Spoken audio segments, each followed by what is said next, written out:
তাদের মাদ্রাসাগুলো মাজারের পড়া মুরগির টাকা দিয়ে চলছে, যেটা সম্পূর্ণ হারাম। শুয়োরের মাংসের সঙ্গে আল্লাহ কোরআনে তুলনা করেছে। মাজারে পীরের নামে, কবরের নামে, গাছের নামে যেগুলো মান্যত করা হয় পীরের নামে, সেই মুরগির মাংসগুলোর সঙ্গে আল্লাহ শুয়োরের মাংসর তুলনা করেছে। যদি বলেন কোরআনে কোথায়? সূরা বাকারায়, ইন্নামা হাররামা আলাইকুমুল মাইতাতা ওয়াদ-দামা ওয়া লাহমাল খিনজির ওয়া মা উহিল্লা বিহি লিগাইরিল্লাহ। প্রবাহিত রক্ত, মরা জন্তুর মাংস, শুয়োরের মাংস, আল্লাহ ব্যতীত অপরের নামে উৎসর্গ করা জিনিস তোমাদের জন্য হারাম করা হলো। কেউ যদি বলে আমার ছেলে হলে দাতা বাবার মাজারে পাথর চাবড়িতে একটা মুরগি দেবো, সেই মুরগিটা 1000 বার বিসমিল্লাহ পড়ে জবাও করলেও হালাল হবে না। ছাগল, গরু ইত্যাদি বিভিন্ন জায়গায়, এখানে হয়েছে কিনা বলতে পারবো না, জবাই হয়। তো এই আয়াতকে কেন্দ্র করে কোরআন শরীফের একটি আয়াত, এই সূরা মায়েদার এই আয়াতকে কেন্দ্র করে একজন ব্যক্তি, নাম না নিলেও হচ্ছে না, যেহেতু ইউটিউব ফেসবুকে আপনার তার বক্তব্য ভাইরাল, বর্ধমান জেলার, ওর নাম হচ্ছে ইয়াসিন। নামটা আল্লাহর রহমত, খুব ভালো, কিন্তু এখন আবু জাহেলের নাম যদি হয়ে যায়, ফেরাউন নামটা খুব ভালো, কোরআনের একটা শব্দ, কিন্তু এই নাম রাখা যাবে না, যেহেতু ফেরাউন শয়তান নালায়েকের নাম। তো এর নাম আমি নিতে চাইছিলাম না, এখন না বুঝলে আপনারা বুঝতে পারবেন না, সেই কারণে নামটা আমার একটু নিতে হচ্ছে। এই বলছে এই আয়াতকে পড়ে, হুররিমাত আলাইকুমুল মাইতাতু ওয়াদ-দামু ওয়া লাহমাল খিনজির ওয়া মা উহিল্লা লিগাইরিল্লাহি বিহি। আল্লাহ পাক বলছেন যে তোমাদের জন্য হারাম করা হলো কি? মাইতাতা মানে মুর্দা, ব্যাখ্যা করার টাইম নাই। ওয়াদ-দামা এবং রক্ত, ও লাহমাল খিনজির শুয়োরের গোশত, ওমা উহিল্লা লিগাইরিল্লাহ বিহি। ইহা ছাড়াও আল্লাহ বলছেন সেই পশু, যে পশুতে আল্লাহর নাম ছাড়া জবাই করা হয়েছে। এখানে সুস্পষ্ট ভাবে লেখা আছে যে আল্লাহর নাম ব্যতিরেকে যে পশু জবাই করা হয়েছে, তাহলে নাম ব্যতিরেকে শব্দ হচ্ছে আলাদা। আর এই খবিশ আপনার বক্তব্য দিয়ে মানুষকে বিভ্রান্ত করে বলছে যে তোমাদের জন্য মুর্দা, রক্ত, শুকরের গোশত হারাম করা হয়েছে, এবং সেই সমস্ত পশু হারাম করা হয়েছে যেটা আল্লাহ ছাড়া অন্য কারো উদ্দেশ্যে জবাই করা হয়েছে। উদ্দেশ্য হলো আলাদা আর নাম হলো আলাদা, ভালোভাবে বুঝবেন। তার কারণ এই ধরনের মূর্খদের বক্তব্য শুনে আমাদের কিছু শিক্ষিত পণ্ডিত বিভিন্ন জায়গায় বিভিন্ন ভাবে আপনার সমাজ নষ্ট করছে। বিভিন্ন জায়গায় আজে বাজে বক্তব্য শুনে সমাজ, আমাদের হানাফি সমাজ বিশেষ করে পীর অলি গাওস কুতুবের কাছ থেকে মানুষ আস্তে আস্তে দূরে সরে যাচ্ছে না বোঝার কারণে। উদ্দেশ্য হলো আলাদা, নাম হলো আলাদা। আল্লাহ পাক এখানে বলছেন যে আমার নাম ব্যতিরেকে। নাম ব্যতিরেকে মানে কি? মন্দিরেও পাঠা বলি হয়, আর অন্যান্য পশু জবাই হয়। সেই সমস্ত পশুর উদ্দেশ্য হচ্ছে আলাদা আর নাম হলো আলাদা। তারা ইয়া কালী বা মা কালী বলে জবাই করে, দুর্গার নামে হলে দুর্গা বলে জবাই করে। তা আরবের জমিনে এই আয়াত কখন নাজিল হয়েছিল? যখন তারা লাত, মানাত, উজ্জা, এখন যেমন দুর্গা, কালী বিভিন্ন ধরনের নাম, তো সেই সময় এই মূর্তিদের নাম রাখা ছিল লাত, মানাত, উজ্জা, হাবল, এইভাবে আরো অনেক নাম। তো ওরা যখন কোনো কিছু বা কোনো পশু জবাই করত, তখন লাতের নামে হলে লাত বলে জবাই করত, মানাত বললে মানাত, মানাতের নামে থাকলে মানাত বলে জবাই করত। আল্লাহ পাক সেই কারণে এখানে বলে দিয়েছেন যে সেই সমস্ত পশু যেটা আমার নাম ব্যতিরিকে, মানে আমার নাম ছাড়া অন্য কোন নামে জবাই করা চলবে না। উদ্দেশ্য হলো আলাদা। মানুষ কুরবানি দেয়, কারো উদ্দেশ্যে দেয়, তারপরে আপনার আকিকা দেয়, কারো উদ্দেশ্যে দেয়। তাহলে উদ্দেশ্যে যদি কোনো পশু জবাই করা হারাম হয়, তাহলে কুরবানি দেওয়া হারাম হবে, আকিকা দেওয়া হারাম হবে, মসজিদে আপনার গরু ছাগল যে দেন সেটাও দেওয়া আপনার হারাম হবে। উদ্দেশ্য হলো আলাদা জিনিস। এই মূর্খ আবু জাহেলের বেটা ইবনে আবু জাহেল, এই ইয়াসিন, খুব সাবধান। এই মূর্খদের বক্তব্য শুনে ঈমান হারা হবেন না। ওলির দরবারই হচ্ছে আল্লাহর রহমতের দরবার। আল্লাহ পাকের নবী যখন বললেন, বা নবীকে যখন আল্লাহ দিলেন, আসসালামু আলাইকা আইয়ুহান নাবিয়্যু ওয়া রাহমাতুল্লাহি ওয়া বারাকাতুহু, সালাম দিলেন, রহমত দিলেন, বরকত দিলেন, নবীজি নিলেন, নবী আবার দিলেন আসসালামু আলাইনা ওয়া আলা ইবাদিল্লাহিস সালিহিন। আল্লাহ রাসূল দিলেন কাকে? কোন মসজিদে নয়, মাদ্রাসায় নয়, হাফেজকে নয়, আলেমকে নয়, কারিকে নয়, কোন বক্তাকে নয়, আসসালামু আলাইনা। আল্লাহ পাকের নবী বলছেন, আল্লাহ তোমার সালাম নিলাম, রহমত নিলাম, বরকত নিলাম, আর এগুলো আমি রেখে দিলাম। রাখার জায়গাটা কোথায়? আলাইনা ওয়া আলা ইবাদিল্লাহিস সালিহিন, আত্তাহিয়াতুর মধ্যেই ভরা আছে। তাহলে সালেহিনের খাতায় কে পড়ছে? আমার মতো বক্তা, কোন আপনার কে বলছে মাস্টার, ডাক্তার, মসজিদ, মাদ্রাসা না। আল্লাহর নবীর পরে পৃথিবীর মাটিতে আল্লাহর তরফ থেকে যে সমস্ত সালেহীন বান্দাগণ আসবেন, সালেহীন বান্দাগণ, ওয়ালা ইবাদিল্লাহিস সালিহিন, তাহলে সালাম, রহমত, বরকত আল্লাহর নবী রাখলেন কোথায়? উম্মতের জন্য সালেহীন বান্দার সিনাতে। বলতে গেলে অনেক টাইম লাগবে। তো সালেহীন বান্দার কাছে আছে এই সালাম, এই শান্তি, এই রহমত, এই বরকত। আত্তাহিয়াতের মধ্যে আমরা প্রতিদিন 5 ওয়াক্তই আমরা পড়ছি, ঠিক না বেটি? তাহলে এটা বোঝেন, এই আবু জাহেল মারখা, এরা আসলে মূলত আপনার ওলিয়া উলিয়ার দুশমন। এরা কোরআন চোর, ঈমান চোর, ডাব চোর, কি যে চোর তার ঠিক নাই।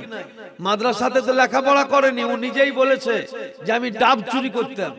সবাই মনে করতো যে আমাকে তাহাজ্জুদের নামাজ পড়ছে, আর সবাই যখন শুয়ে থাকতো আর গভীর রাতে উঠে আমার বাপের মাদ্রাসায় ডাব চুরি করেছি। দেখবেন তার বক্তব্যতে আছে, এটা আমি বলছি না, সে নিজে স্বীকার করেছে। তাহলে এই সমস্ত ডাব চোর, ঈমান চোর মৌলবীর বক্তব্য শুনে যারা কোরআনের আয়াতের ব্যাখ্যা ভুল করে, যারা কোরআনের মানে মতলব পাল্টে দেয়, তাদের বক্তব্য শুনে আজে বাজে মন্তব্য করে ওলিয়া উলিয়ার দরবার থেকে বঞ্চিত হবেন না। ওলির দরবারই হচ্ছে আল্লাহর দরবার। ওলির কাছেই আপনি আল্লাহর সন্ধান পাবেন। পীর বলে ধর কামেল অলি, যদি চলবি সিধা রাহা, তোর মুখে পীর বলে ধর কামেল অলি, যদি চলবি সিধা রাহা, সঙ্গের সাথী কেউ হবে না, মুখে বলবে আহা আহা, পীর বলে ধর কামেল অলি, যদি চলবি সিধা রাহা। তো আমার বাবা জীবন ভাইরা, সেই কারণে আপনাদের কাছে আমার অনুরোধ, খুব সাবধান। আরো অনেক কথা বলেছে, সে কথা বলার টাইম নাই। অতএব আপনাদেরকে এটা আমি বুঝিয়ে দিলাম যে উদ্দেশ্য শব্দ হচ্ছে আলাদা, আর এই কোরআনের কোন আয়াতে কোন শব্দের মানে উদ্দেশ্য বোঝাতে পারবে না। উদ্দেশ্য হচ্ছে টোটালি আলাদা। আল্লাহ রাসূল বলেছেন, ইন্নামা আমালু বিন্নিয়াত, আমি যেই জায়গায় দাঁড়িয়ে আছি উদ্দেশ্যটা কি, যে কোন নিয়তে তুমি দাঁড়িয়ে আছো, সেই নিয়তের উপরে তোমার বিচার হবে। আল্লাহ বিচার করবেন, জগতের মানুষ বিচার করবে দেখে, আর আল্লাহ যেহেতু কাল্ব নিয়ে কালবের বিচার করবেন। ওয়াহুসিলা মা ফিস সুদূর, আল্লাহর নবী বলছেন তোমার কাজ তোমার নিয়তের উপর বিচার হবে। তো ভাইরা আমার, বাবারা আমার, আমরা পীর ওলির দরবারে যে সমস্ত গরু ছাগল জবাই করি, অবশ্যই আমরা কোন পীরের নামে জবাই করি না, করি গো? হ্যাঁ, তাহলে তো জালসাও আপনার বন্ধ হয়ে যাবে, জালসাতে গরু জবাই করছেন ইত্যাদিতে। তাহলে আমরা কি বলে জবাই করি? বিসমিল্লাহি আল্লাহু আকবার বলেই জবাই করি। আর ও তো মানত সম্পর্কেও জানে না, মানত কোরআন শরীফে আছে কিনা সে সম্পর্কেও তো জানে না, কোন জায়গায় মানত করতে হবে সেটাও তো জানে না, আর কোন জায়গাটা বাস্তবে আপনার কি বলছে উত্তম সে বিষয়টাও তো জানে না। কোরআনে আপনি দেখান তো যে কাবা দামি না মানুষ দামি? কাবা বাইতুল্লাহ দামি না মানুষ দামি? ভয় করছেন কেন? মানুষ দামি। কোরআনে কোন জায়গায় একটা আয়াতে আপনি দেখান যে আল্লাহ বলেছেন কাবার থেকে আমি মানুষের থেকে কাবাকে উত্তম তৈরি করেছি, জান্নাত থেকে মানুষ থেকে আমি জান্নাত সুন্দর তৈরি করেছি? কোন জায়গায় লেখা নাই। আল্লাহ পাক কোরআন মাজিদ দিলেন, কোরআন মাজিদের মধ্যে বললেন মানুষই উত্তম, মানুষই নিকৃষ্ট, মানুষই উত্তম, মানুষই নিকৃষ্ট। তাহলে কাবা বাইতুল্লাহ থেকেও দামি হলো মানুষ, আর মানুষের মধ্যে দামি নবী রাসূল গাউস কুতুব আউলিয়া উলিয়া। অতএব খুব সাবধান, আজে বাজে বক্তব্য শুনে ঈমান হারা হয়ে কবরে যাওয়ার চেষ্টা করবেন না। আল্লাহ পাক বলেছেন ওয়াকুনু মা সাদিকিন, বান্দা তোমরা সত্যবাদীদের সঙ্গ লাভ করো।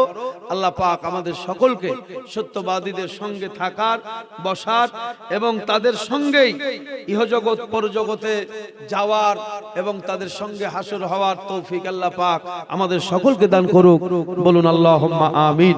সকল কিয়াম করে দিন নাকি ইয়ান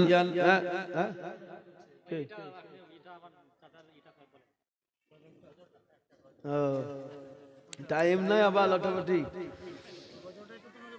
অমল ভক্তি ভরে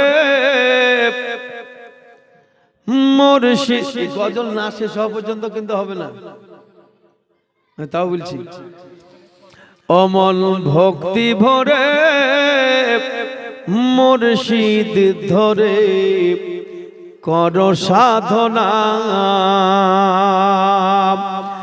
অমল ভক্তি ভরে মুর্শিদ ধরে কর সাধনা, তবে সঠিক পথের পাবে সন্ধান, হেলা করো না। অমন ভক্তি ভরে মুর্শিদ ধরে করো সাধনা, ফুলের মধ্যে মধু আছে, গোবরে গীতার টের পেয়েছে, ফুলের মধ্যে মধু আছে, গোবরে গীতার টের পেয়েছে, কেবল মৌমাছি মধু চুনেছে, মৌমাছি মধু চুনেছে, তাই মধু পূর্ণ মৌচাকখানা। অমন ভক্তি ভরে মুর্শিদ ধরে কর সাধনা, সোনার খনি থাকলে তোমার